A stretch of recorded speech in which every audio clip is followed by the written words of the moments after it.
सृष्टि को मेरे पतिव्रता धर्म की शपथ है। अब सूरज कभी नहीं उगना चाहिए। नमस्कार, आपका स्वागत है। दोस्तों, एक सच्ची पतिव्रता नारी कैसी होती है? जब पति किसी पराई स्त्री के साथ संबंध रखता है तो पतिव्रता स्त्री का क्या धर्म होता है? क्या पतिव्रता स्त्री को अपने पति की इच्छा का मान रखना चाहिए? क्या स्त्रियों को दुराचारी पति का त्याग करना चाहिए? क्या स्त्री को रोगी पति का साथ छोड़ देना चाहिए? ऐसे पति के साथ रहने पर स्त्री को कौन से कष्ट भोगने पड़ते हैं? साथ ही स्त्री का वह कौन सा अंग है जिसे किसी भी पुरुष को कभी नहीं देखना चाहिए, क्योंकि जो भी पुरुष स्त्री के इस अंग को देखता है उसका निश्चित ही विनाश हो जाता है। इस विषय में पद्म पुराण के सृष्टि खंड में बहुत ही महत्वपूर्ण इतिहास बताया गया है। यह प्राचीन कथा बहुत ही ज्ञानवर्धक है। प्रत्येक विवाहित स्त्री को और पुरुष को यह कथा अवश्य सुननी चाहिए। आइए, बिना विलंब किए आपको वह महान कथा सुनाते हैं। दोस्तों, प्राचीन समय की बात है। मध्य देश में प्रतिष्ठानपुर नामक एक सुंदर नगरी थी। उस नगर में कौशिक नाम के एक ब्राह्मण अपनी पत्नी शैब्या के साथ निवास करते थे। कौशिक पिछले जन्मों के पाप फल स्वरूप कुष्ठ रोग से ग्रस्त हो गए थे। उनके शरीर पर कई घाव थे जिनसे निरंतर पीप बहती रहती थी और अंगों में असहनीय पीड़ा रहती थी। यद्यपि कौशिक का शरीर रोगग्रस्त था, फिर भी पतिव्रता शैब्या उनका पालन ऐसे करती थी जैसे कोई माता अपने शिशु का करती है। वह प्रतिदिन पति को स्नान कराती, उनके घाव धोती और मरहम लगाती, उन्हें स्वच्छ वस्त्र पहनाती और समय पर भोजन करवाती। शैब्या अपने पति को देवता के समान मानकर उनकी सेवा में तन मन से लगी रहती थी। कुष्ठ रोग के कारण कौशिक स्वभाव से चिड़चिड़े हो गए थे। कभी कभी वह शैब्या पर क्रोधित होकर कठोर वचन कह देते या झुंझला उठते, परंतु सहनशील शैब्या इन बातों का कभी बुरा नहीं मानती थी। उसने जीवन को अपने पति की सेवा और सुख के लिए समर्पित कर दिया था। पति की प्रताड़ना भी वह प्रेम पूर्वक सह जाती और अधिक भाव से उनकी देखभाल करती। शैब्या की निष्ठा और सेवा भाव से प्रसन्न होकर स्वयं देवता भी उनके गुण गाते थे। किंतु एक दिन भाग्य ने इस दंपति की परीक्षा लेने की ठानी। हुआ यह कि एक सांझ समय कौशिक अपने द्वार पर बैठे थे। तभी मार्ग से होकर नगर की प्रसिद्ध वेश्या अपने भव्य अलंकरणों से सुसज्जित होकर गुजरी। वह स्त्री अत्यंत रूपवती और यौवन से परिपूर्ण थी। उसके नूपुरों की रुंझुन और सौंदर्य की आभा ने कौशिक का ध्यान अपनी ओर खींच लिया। कौशिक ने इससे पूर्व ऐसा अप्रतिम सौंदर्य कभी न देखा था। वेश्या का रूप मानो कामदेव की चमक को भी मात देता था। उसे देख कौशिक के मन में दबी वासना अचानक प्रबल हो उठी। उस रूपसी के चले जाने पर भी कौशिक की आंखें उसी ओर टिकी रहीं और उनके हृदय में एक तीव्र लालसा जन्म लेने लगी। वह गहरी सांस भरकर रह गए और उनका मन विकल हो उठा। पति को अचानक इस प्रकार व्याकुल देख शैब्या चिंतित हो गई। अंततः स्नेह भरी कोमल वाणी में शैब्या ने पूछा, स्वामी, आपको क्या दुख सताता है? आपका मन क्यों उदास और अस्थिर लग रहा है? कृपया मुझसे अपनी व्यथा बताएं। कौशिक ने बात टालने का प्रयत्न करते हुए कहा, शैब्या, तुम नहीं समझ पाओगी। बेहतर है मुझसे कुछ न पूछो। यह ऐसी इच्छा है जो न तुम पूरी कर सकती हो न मैं, अतः इसे कहना व्यर्थ है। पति के मुख से यह सुनकर शैब्या का हृदय और व्यग्र हो उठा। वह हाथ जोड़कर विनीत स्वर में बोली, आर्यपुत्र, मैंने जीवन भर आपका साथ निभाया है। आपके सुख दुख मेरे अपने हैं। कृपया अपनी इच्छा मुझे बटिस पाइए। मुझे आज्ञा दीजिए कि मैं आपके मन की अभिलाषा पूर्ण कर सकूं। आपके हित में जो भी करना पड़े मैं करूंगी। पत्नी के ऐसे आग्रह और समर्पण को देख कौशिक पिघल गए। उन्होंने गहरी सांस लेते हुए कहा, तुम मेरे प्रेम और सेवा भाव में कोई कमी नहीं रखती, यह मैं जानता हूं, परंतु मेरा मन आज बड़ी दुष्कामना में फंस गया है। संध्या समय जो स्त्री इस मार्ग से गुजरी, क्या तुमने उसे देखा था? वह नगर की वेश्या थी। उसका रूप यौवन अद्वितीय है। उसे देखकर मेरे हृदय में विकार आ गया है। इतना कहते कहते कौशिक लज्जित हो उठे और स्वर धीमा पड़ गया। शैब्या आश्चर्य से यह सुन रही थी। कुछ क्षण चुप रहकर कौशिक ने भारी मन से आगे कहा, मेरी स्थिति ऐसी नहीं कि मैं उस सुंदरी के पास जा सकूं। न जाने यह इच्छा मेरे मन में क्यों जागी, पर अब यह दाह असहनीय हो रहा है। यदि वह रमणी मुझे प्राप्त न हुई तो मैं जीवित नहीं रह सकूंगा। मेरे लिए इससे बढ़कर और कोई मृत्यु का कारण नहीं होगा। इतना कहकर रोगी कौशिक ने आंखें बंद कर लीं, जैसे स्वयं पर घृणा हो रही हो। उन्हें लगा कि उन्होंने एक पापपूर्ण इच्छा व्यक्त कर दी है। अपने पति के मुख से ऐसी बात सुनकर शैब्या का हृदय क्षण भर को क्षुब्ध हो उठा। जिस पति की सेवा को उसने जीवन का परम धर्म माना, वही पति किसी अन्य स्त्री के लिए व्याकुल है। यह विचार किसी भी पतिव्रता नारी के लिए वज्र के समान था। शैब्या की आंखों में आंसू छलक आए, किंतु अगले ही पल उसने अपने आंसुओं को पोंछ डाला। वह जानती थी कि पति को दोष देने का यह समय नहीं है। उनके प्राण संकट में हैं। एक सच्ची पतिव्रता के लिए पति का जीवन ही सर्वाधिक मूल्यवान होता है। शैब्या ने मन ही मन निश्चय कर लिया कि वह अपने स्वामी की यह अंतिम इच्छा भी पूर्ण करके रहेगी। शैब्या ने दृढ़ स्वर में कहा, स्वामी, अपने आप को कष्ट मत दीजिए। आपके जीवन से बढ़कर मेरे लिए कुछ भी नहीं है। यदि आपके प्राणों की रक्षा उस सुंदरी को आपके सम्मुख लाने से होती है तो ऐसा ही होगा। मैं प्रतिज्ञा करती हूँ कि आपकी यह इच्छा अवश्य पूर्ण होगी। पतिव्रता पत्नी के मुख से यह सुन कौशिक को जैसे एक नई आशा मिली। उन्होंने अविश्वास और आश्चर्य से शैब्या की ओर देखा। उन्हें अपने कानों पर विश्वास नहीं हो रहा था कि शैब्या स्वयं उन्हें वेश्या के पास ले जाने को तैयार है। कौशिक की इच्छा जानने के बाद शैब्या ने मन ही मन निश्चय किया कि पहले उसे उस वेश्या का विश्वास और शुभ चिंतन प्राप्त करना होगा। अगले दिन अंधेरे भोर में शैब्या उठी। उसने एक टोकरी में गोबर लिया और चुपचाप उस वेश्या के घर पहुंच गई। कोई जागा न था, अतः शैब्या ने द्वार पर लिपाई करना शुरू किया। उसने आंगन को अच्छे से बुहारा और गोबर मिट्टी से लीप कर पवित्र किया। यह कर्म कर वह सूर्योदय से पूर्व ही चुपके से लौट आई। इस प्रकार शैब्या लगातार 3 दिवस प्रातःकाल वेश्यालय के द्वार पर सफाई और लिपाई करती रही। वह अपना कार्य निरंतर श्रद्धा और प्रसन्न चित्त होकर करती, मानो ईश्वर की पूजा कर रही हो। वेश्या ने देखा कि बिना कहे ही कोई उसके आंगन को संवार जाता है, सड़क और दीवारें सजाकर साफ रख जाता है। तीसरे दिन तक वेश्या को बड़ा आश्चर्य हुआ कि यह कौन उपकारी है जो निस्वार्थ भाव से यह सेवा कर रहा है। उसने अपने दास दासियों से पूछा, पर कोई उत्तर न मिला। किसी ने कुछ न किया था। चौथे दिन प्रातः वेश्या ने स्वयं छिपकर उस रहस्य को जानने का निर्णय लिया। भोर होते ही जब शैब्या फिर से झाड़ू और गोबर लेकर आई तो वेश्या ने उसे रंगे हाथ देख लिया। एक साध्वी स्त्री को अपने आंगन में झाड़ू लगाते देखकर वेश्या हक्का बक्का रह गई। वह लज्जा और कृतज्ञता से शैब्या के चरणों में गिर पड़ी। आंसू भरी आंखों और कांपती आवाज में उसने कहा, हे देवी, मुझे क्षमा करो। मैं अज्ञानी थी जो यह न जान सकी कि ऐसी पुण्यवती मेरे द्वार पर आकर मेरे घर को पवित्र कर रही है। आपने निस्वार्थ भाव से मेरी सेवा की, यह मेरा सौभाग्य है। मैं इसके बदले आपको जो भी चाहिए देने को तैयार हूँ। सोना, रत्न, वस्त्र, जो मांगना चाहो निस्संकोच मांगो।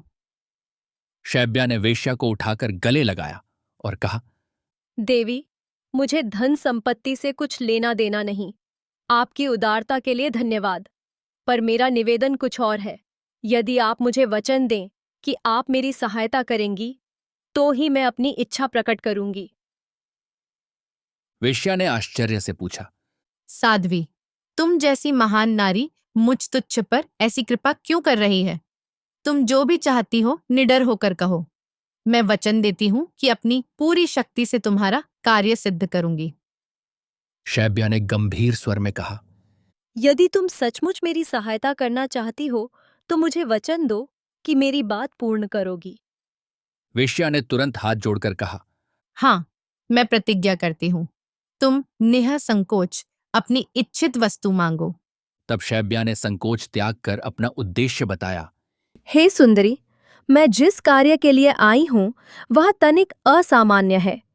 मेरा स्वामी कौशिक तुम्हारे सौंदर्य से विमोहित हो गया है। वह एक क्षण के लिए भी तुम्हें पाना चाहता है। उनके प्राण उस इच्छा पर टंगे हुए हैं। मैं तुमसे विनती करती हूं कि एक रात के लिए तुम मेरे पति को अपने निकट स्थान दो। तुम जैसी दयालु और रूपवती स्त्री यदि मेरे पति को स्वीकार कर लेगी तो उनका जीवन बच जाएगा। मैं जानती हूं यह निवेदन साधारण नहीं, किंतु पत्नी धर्म मुझे तुम्हारे आगे हाथ जोड़ने को विवश कर रहा है। यह कहते हुए शैब्या की आंखों में आंसू आ गए। उसने विनम्रतापूर्वक वेश्या के चरण पकड़ लिए। वेश्या ने घबराकर शैब्या को रोकते हुए कहा, माते, यह क्या कर रही हो? तुम जैसी पूज्य स्त्री मेरे चरण कैसे छू सकती है? मुझे संकोच में न डालो। तुम्हारा हृदय सचमुच महान है जो पति के लिए ऐसी विनती करने आई हो। वह कुछ क्षण के लिए सोच में पड़ गई, फिर बोली, मैं स्वीकार करती हूँ कि तुम्हारे पति कुष्ठ रोग से ग्रस्त हैं और उनके साथ एक रात्रि बिताना मेरे लिए कठिन होगा। उनकी देह से दुर्गंध आती होगी और संभव है मुझे कष्ट होगा। यह कहकर वेश्या ने शैब्या की ओर देखा जो अत्यंत आशा भरी दृष्टि से उसे निहार रही थी। वेश्या ने निश्वास छोड़ते हुए आगे कहा, किंतु तुम्हारे अनुनय को मैं ठुकरा नहीं सकती। तुम्हारे पतिव्रत धर्म के सम्मुख मैं नतमस्तक हूँ। मैं एक दिन के लिए तुम्हारे पति का संग करूंगी, यह वचन देती हूँ, परंतु तुम्हारे स्वामी को स्वयं मेरे घर तक आना होगा। शैब्या ने कृतज्ञतापूर्वक वेश्या के प्रति शीश झुकाया और कहा, देवी, आपका उपकार जीवन भर नहीं भूलूंगी। आज रात्रि मैं स्वयं अपने पति को तुम्हारे भवन तक ले आऊंगी। वेश्या ने कहा, मुझे बताओ तुम्हारे पति कब आ सकते हैं? मेरे यहाँ अनेक राजकुमार और धनिक जन आते हैं, किंतु आज रात मैं तुम्हारे सम्मान में किसी को नहीं आने दूंगी। तुम अपने पति को आधी रात के समय चुपचाप ले आना। शैब्या ने सहमतिमा में सिर हिलाया और तदनंतर वहां से विदा ली। घर पहुंचकर शैब्या ने कौशिक को सारा वृत्तांत सुनाया। वह बोली, स्वामी, मैं आपका कार्य सिद्ध करके आ गई हूँ। नगर की सुंदरी ने आपको आज आधी रात अपने भवन पर बुलाया है। यह सुनकर कौशिक को एक पल को विश्वास ही नहीं हुआ। उसने अधीर होकर पूछा, क्या सचमुच वह राजी हो गई? तुमने उसे कैसे मनाया? शैब्या ने मधुर मुस्कान के साथ कहा, यह सब ईश्वर की कृपा और आपके भाग्य से ही संभव हुआ है। अब विलंब न करें, आपको वहां निश्चित समय पर पहुंचना है। कौशिक ने तब एक वास्तविक बाधा की ओर संकेत किया। पर मैं वहां जाऊं कैसे? मैं तो चलने फिरने में असमर्थ हूं। तुम देख ही रही हो कि मेरा शारीरिक बल सूख चुका है। मैं पैर नहीं रख सकता। यह समस्या गंभीर थी, किंतु शैब्या पहले ही इसका उपाय सोच चुकी थी। उसने कहा, प्राणनाथ, इसकी चिंता मत कीजिए। मैं स्वयं आपको अपनी पीठ पर बिठाकर वहां ले चलूंगी। जब आपका कार्य पूर्ण हो जाएगा, तब उसी प्रकार आपको वापस घर ले आऊंगी। कौशिक ने विस्मय से पत्नी की ओर देखा। वह बोला, देवी, तुम सचमुच अद्वितीय हो। जो कार्य तुम करने चली हो वह सामान्य स्त्रियों के लिए असह्य है। तुम्हारे बिना मेरी यह असंभव इच्छा कभी पूरी न होती। मैं तुम्हारा ऋणी हो रहा हूं। शैब्या ने केवल इतना कहा। स्वामी, मुझे तो बस आपका सुख चाहिए। उस रात नगर में एक अन्य घटना भी घटी। नगर के एक धनी सेठ के घर में भीषण चोरी हो गई। राजा को जब सूचना मिली तो उसने क्रोधित होकर राजपुरुषों को आदेश दिया कि भोर होने से पहले उस चोर को पकड़ लाया जाए, अन्यथा सभी को मृत्युदंड दे दिया जाएगा। डर के मारे सिपाही रात भर इधर उधर भागकर चोर को खोजने लगे। संयोगवश नगर के बाहरी वन प्रांत में एक वृक्ष के नीचे महामुनि मांडव्य गहन ध्यान में समाधिस्थ थे। उनके तेजस्वी स्वरूप को अज्ञानवश राज के सैनिकों ने चोर समझ लिया। राजा का हुक्म याद करके पापी सिपाहियों ने उन्हें बंदी बना लिया और घसीटकर नगर द्वार के समीप ले आए। निर्दयी राजा ने बिना पूछताछ के अर्शी को कठोर दंड देने का आदेश दे दिया। वहां सड़क किनारे एक नुकीली लोहे की कील गाड़ी गई और तपस्वी मांडव्य मुनि को उस कील पर बिठाकर भयानक यातना दी गई। कील उनके गुदाद्वार से प्रवेश कर मस्तक तक जा पहुंची, परंतु तपस्वी राजर्षि ने अपनी इंद्रियों को वश में कर रखा था, अतः इस वेदना को भी वह धैर्यपूर्वक सहते रहे। इधर रात्रि के अंधकार में शैब्या अपने पति को पीठ पर उठाए उस मार्ग से गुजर रही थी। वह तेजी से कदम बढ़ा रही थी ताकि निर्धारित समय तक कौशिक को वेश्या के घर पहुंचा सके। मार्ग सुनसान था, चारों ओर सन्नाटा पसरा था। कहीं कहीं पौष की रात में शीतल हवा के झोंके पेड़ों को हिला देते थे। शैब्या को दूर से नगर द्वार पर कुछ हलचल सी दिखाई दी, पर अंधेरे में कुछ स्पष्ट नहीं दिखा। वह अपने मार्ग पर अग्रसर रही। अचानक उसके पति कौशिक को किसी वस्तु से ठोकर सी लगी। अंधेरे में पता न चला कि क्या था, पर वस्तुतः वह तपस्वी मांडव्य का शरीर था, जो कील पर विदीर्ण होकर वहीं मार्ग में उपस्थित था। कुष्ठ रोग से पीड़ित कौशिक के शरीर से बहती पीप और दुर्गंध ने समीप खड़े ऋषि मांडव्य के ध्यान को भंग कर दिया। ध्यान टूटते ही ऋषि मांडव्य को भयंकर क्रोध हुआ। इतने कठोर तप के बाद भी उसे ऐसी पीड़ा दी गई थी। ऊपर से अब एक अज्ञात व्यक्ति ने उसके घायल शरीर को पैर से आहत कर दिया था। मांडव्य ऋषि ने क्रोध में भरकर तड़पते हुए शाप दे डाला। जिस दुष्ट ने मेरे शरीर को आघात पहुंचाया है, वह पापी सूर्योदय होते ही भस्म हो जाएगा। जिस मूर्ख ने मुझे धक्का दिया है, कल सूरज उगने से पहले उसकी मृत्यु हो जाएगी। क्रोध के आवेश में तपस्वी ने आंखें खोलकर शैब्या और कौशिक की ओर देखा। शैब्या यह सब सहम कर सुन रही थी। शाप के शब्द सुनते ही उसके पैरों तले की जमीन खिसक गई। कौशिक, जो शैब्या की पीठ पर लदा था, शाप की भय से तत्काल नीचे गिरकर मूर्छित सा हो गया। अपने पति को भूमि पर गिरे देख शैब्या घबरा गई, पर अगले ही क्षण उसने स्वयं को संभाला। पतिव्रता शैब्या को न तो शाप से भय हुआ, न क्रोधित ऋषि पर कोई क्रोध आया। उसे बस एक बात ज्ञात थी, यदि सूर्य उदय हुआ तो उसके स्वामी के प्राण नहीं बचेंगे। वह क्षण भर के लिए भगवान को स्मरण कर तनकर खड़ी हो गई। अपने भीतर असीम शक्ति का संचार अनुभव करते हुए शैब्या ने प्रचंड शब्दों में घोषणा की, मैं अपनी पवित्र तपो शक्ति से सूर्य को आज उदय नहीं होने दूंगी। उसका स्त्री हृदय अपने पति के प्राणों की रक्षा के लिए अद्वितीय संकल्प ले चुका था। निश्चित ही सूर्य आज उदय नहीं होगा। शैब्या के इन वचनों में अपार शक्ति थी। संपूर्ण ब्रह्मांड में उन शब्दों की गूंज सुनाई दी। क्रोध से भरे रार्षि मांडव्य यह सुनकर आश्चर्यचकित रह गए। उनके पास जो होना था वह हो चुका था। उन्होंने कोई उत्तर नहीं दिया और अंतर्ध्यान हो गए। शैब्या ने तेजी से आगे बढ़कर अचेत पड़े कौशिक को फिर से अपनी पीठ पर संभाला। उसने अपने मन में प्रार्थना की कि सूर्यदेव उसके वचन की लाज रखें। उस निशा में गहन अंधेरा छाया रहा और शैब्या अपने पति को लेकर वेश्या के घर पहुंची। वेश्या ने पति पत्नी की इस दशा को देखा तो अवाक रह गई।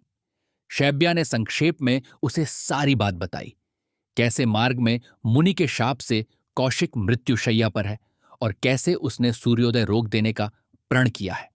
वेश्या ने श्रद्धा से शैब्या की दृढ़ता को नमन किया और शीघ्रता से भीतर शैया का प्रबंध किया। शैब्या ने अपने मूर्छित पति को शैया पर लिटाया और सिरहाने बैठकर उनकी सेवा में लग गई। इस प्रकार शैब्या अगले 3 दिन और 3 रात वेश्या के घर पर अपने पति की सुषुप्त अवस्था में देखभाल करती रही। उसने अन्न जल का त्याग कर रखा था और निरंतर ईश्वर से प्रार्थना करती रही कि उसके पति के प्राण बच जाएं। उधर शैब्या के संकल्प के कारण सूर्यदेव उदित नहीं हुए। लगातार 3 दिन बीत गए, परंतु भोर का प्रकाश कहीं दिखाई न दिया। प्रजा अंधेरे में डर से त्राही त्राही करने लगी। पौधों के पत्ते मुरझाने लगे, पशु पक्षी व्याकुल हो उठे। पृथ्वी, आकाश, स्वर्ग, तीनों लोकों में हाहाकार मच गया कि सूरज को क्या हुआ। देवता भी चिंतित होकर इस महाविपत्ति का कारण खोजने लगे। उधर निरंतर 3 दिनों तक सूर्य के न निकलने से संसार में हाहाकार मच गया।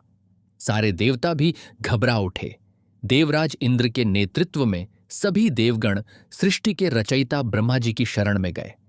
इंद्र ने विनम्र निवेदन किया, प्रभो, 3 दिन से सूर्यदेव लुप्त हैं। पूरा संसार अंधकार और संकट में है। न हम देवताओं को कारण ज्ञात है, न मनुष्यों को। प्रजा त्राही त्राही कर रही है, यज्ञ अनुष्ठान ठप्प हो गए हैं, ऋषि मुनियों के कार्य रुक गए हैं और पृथ्वी पर जीव जंतुओं का जीवन भी खतरे में पड़ गया है। हे विधाता, कृपा करके इस समस्या का समाधान करें। ब्रह्मा जी ध्यान मग्न थे। उन्होंने अपने दिव्य दृष्टि से संपूर्ण स्थिति का अवलोकन किया और देवताओं से कहा, यह सब एक महापतिव्रता स्त्री और ऋषि मांडव्य के बीच घटित प्रसंग के कारण हुआ है। ब्रह्मा के ऐसा कहते ही सभी देवताओं को आश्चर्य हुआ। उन्होंने इस घटना का वृत्तांत जानना चाहा। तब ब्रह्मा जी ने विस्तार से बताया कि कैसे पतिव्रता शैब्या ने अपने पति के प्राणों की रक्षा के लिए सूर्य के उदय को रोक दिया है। यह सुन इंद्र आदि सभी देवताओं ने कहा, प्रभो, अब आप ही इस स्थिति का निवारण कर सकते हैं।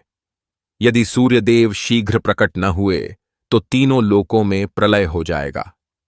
ब्रह्मा जी ने देवगण को आश्वासन दिया और स्वयं उस स्थल पर जाने का निश्चय किया जहां शैब्या अपने पति के साथ थी। तुरंत ही ब्रह्मा, इंद्र तथा अन्य प्रमुख देवता अपने दिव्य विमान द्वारा पृथ्वी लोक पर उस वेश्यालय के ऊपर आ पहुंचे जहां शैब्या निवास कर रही थी। देवताओं के शरीर से और विमान से निकलने वाली प्रकाश ज्योति से सहसा ऐसा लगा मानो सहस्त्र सूर्यों का उदय हो गया हो। अचानक तेज प्रकाश से चौंक कर शैब्या घबरा गई। उसने आकाश की ओर देखा तो देवलोक से उतरे दिव्य हंसवाहिनी विमानों को चमकते पाया। उसे एक क्षण को लगा कि कहीं सूर्यदेव ने उसकी बात न मानी हो, पर फिर उसे एहसास हुआ कि स्वर्ग के देवगण स्वयं पधारे हैं। शैब्या तुरंत हाथ जोड़कर श्रद्धापूर्वक खड़ी हो गई।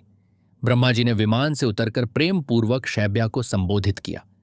हे साध्वी पुत्री, तुमने अपने पतिव्रत के बल पर सूर्य के रथ को रोक दिया है, किंतु तुम्हारे इस क्रोध से तीनों लोकों के देवता, मनुष्य, गौएं सभी संकट में पड़ गए हैं।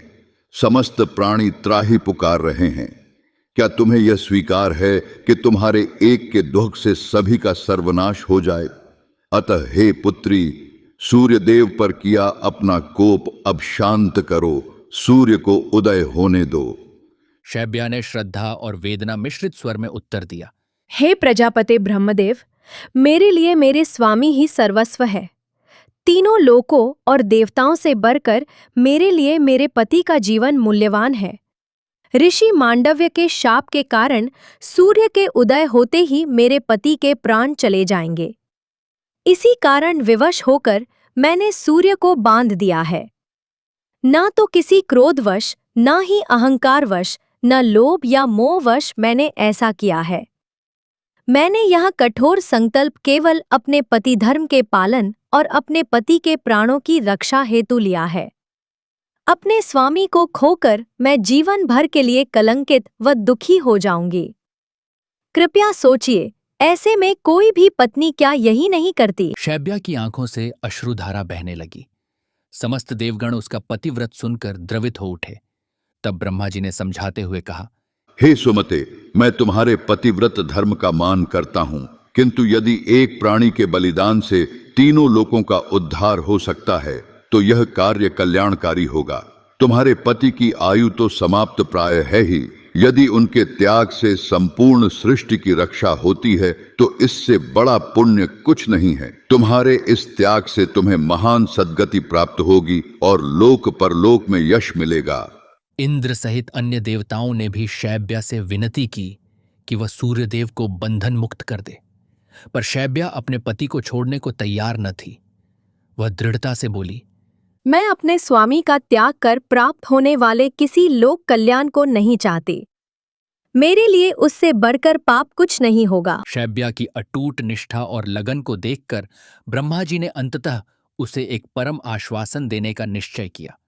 ब्रह्मा जी ने ममत्व भरे स्वर में कहा, हे पतिव्रते, मैं सृजनहार तुम्हारे समर्पण से अति प्रसन्न हूं। मैं तुम्हें वचन देता हूं कि यदि तुम सूर्य को उदय होने दो तो मैं तुम्हारे पति को तुरंत नया जीवन प्रदान कर दूंगा।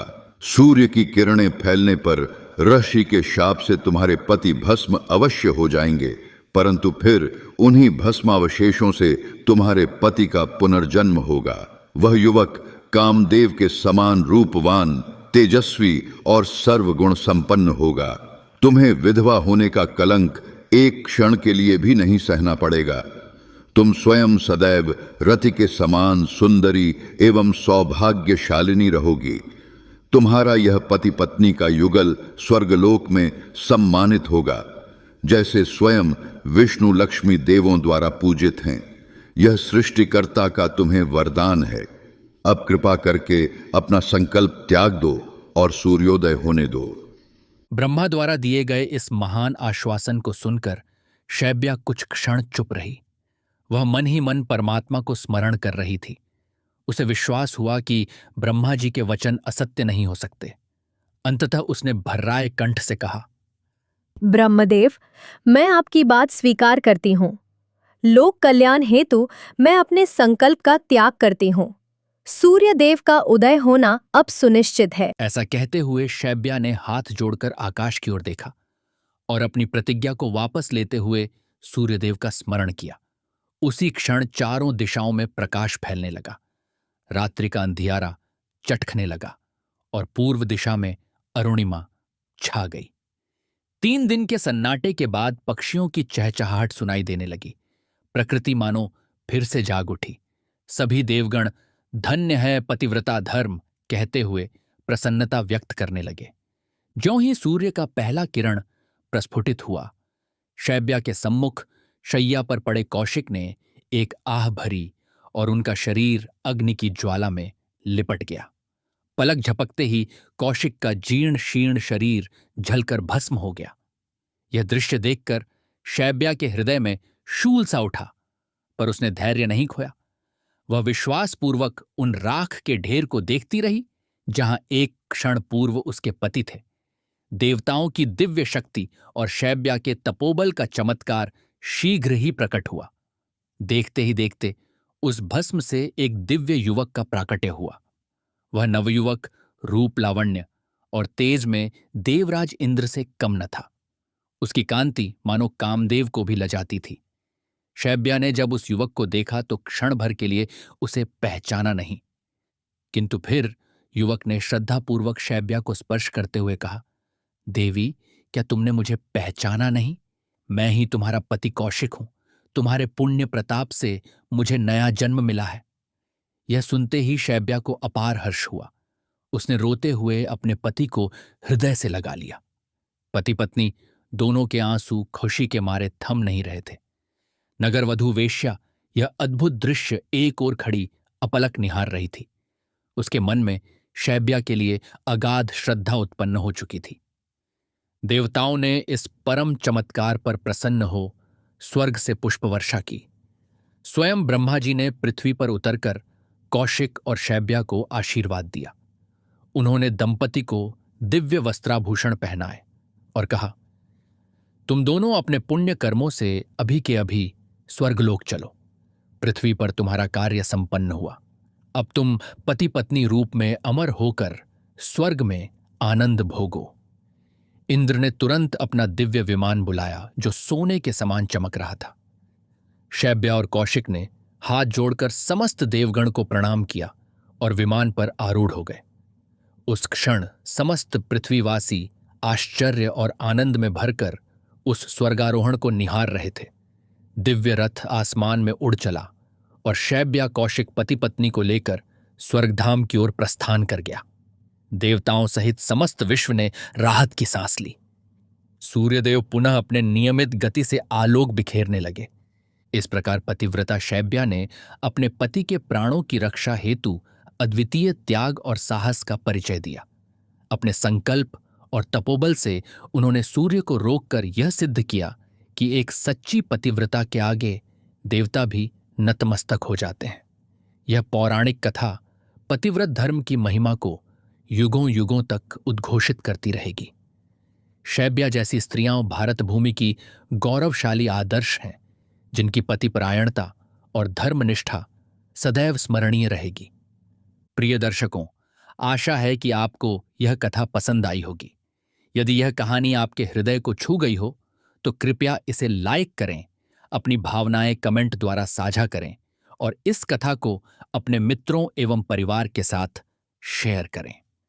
हमारे आगामी ऐसे ही रोचक पौराणिक कथाओं के अपडेट पाने के लिए हमारे चैनल को सब्सक्राइब करना न भूलें। धन्यवाद।